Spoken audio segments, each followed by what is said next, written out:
Pemirsa, Ketua Umum Partai Golkar Bahlil Lahadalia mengumumkan susunan lengkap pengurus DPP Partai Golkar 2024-2029. Salah satunya susunan Wakil Ketua Partai Golkar.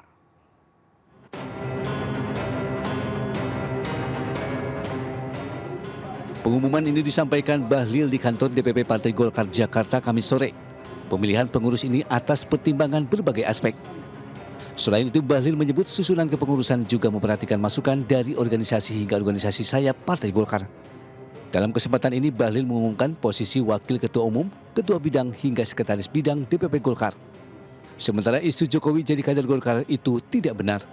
Sampai dengan hari ini kami menyampaikan bahwa nama Bapak Presiden nomor 7, Presiden yang ke-7, yaitu Bapak Presiden Jokowi tidak dalam kepengurusan baik Dewan Kehormatan, Dewan Pembina maupun dalam struktur. Pemirsa, debat publik kedua pemilihan Gubernur Sumatera Utara berujung ricuh hingga keluar arena debat. Bahkan mobil calon Gubernur Sumatera Utara nomor urut 1 Bobi Nasution dilempar orang tidak dikenal usai keluar dari lokasi debat.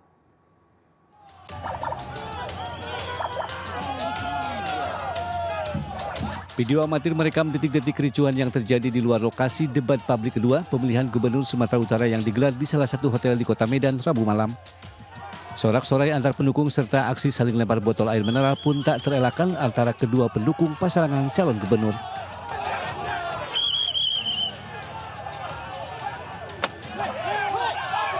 Keadaan semakin ricuh saat calon gubernur Sumatera Utara Bobi Nasution keluar dari lokasi lantaran mobil yang ditumpangi bersama istrinya Kahiyang terkena sasaran pelemparan.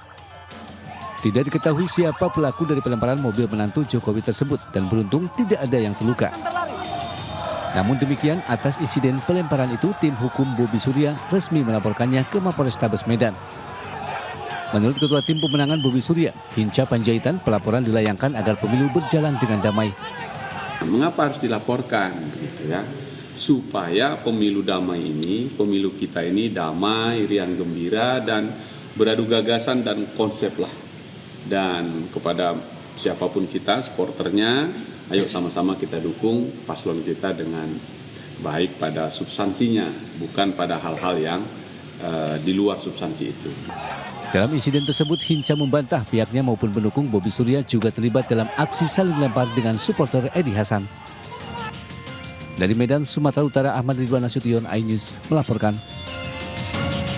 Presiden Prabowo Subianto membuka Rakornas Kepala Daerah dan Forkopimda tahun 2024. Prabowo memberi arahan langsung kepada para kepala daerah dan seluruh pimpinan lembaga.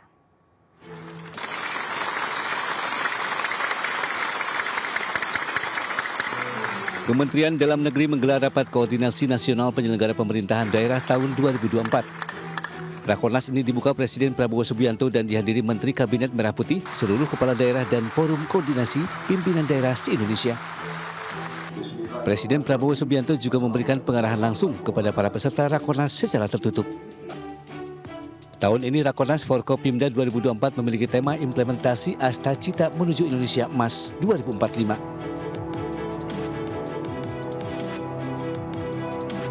Komisi 7 DPR RI menyambut baik langkah pemerintah yang menerbitkan Peraturan Pemerintah atau PO nomor 47 tahun 2024 tentang penghapusan utama UMKM.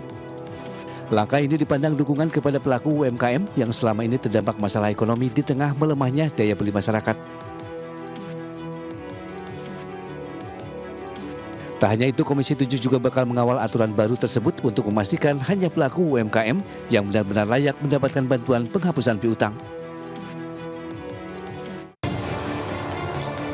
Menteri Koordinator Bidang Politik dan Keamanan Budi Gunawan optimistis program Presiden Prabowo Subianto terwujud, salah satunya program makan gizi gratis yang tertuang dalam Asta Cita.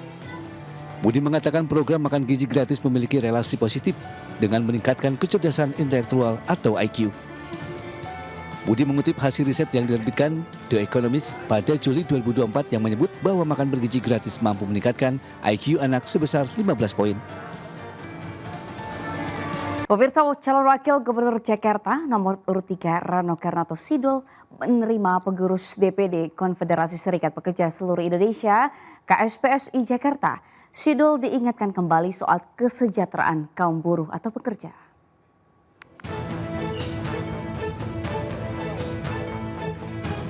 Para pengurus DPD KSPSI Jakarta diterima calon wakil gubernur Jakarta Rano Karno di garasi warung Sidul di kawasan Lebak Bulus, Jakarta Selatan. Kedatangan mereka bukan mengajukan tuntutan, namun mengingatkan kembali soal kesejahteraan kaum buruh ataupun pekerja terutama masalah UMP. Pada kesempatan itu, Dul berjanji akan mengembalikan hak-hak para buruh. Banyak ya kesejahteraan kaum buruh misalnya itu kan, karena waktu itu memang sempat berhenti pada waktu pandemi.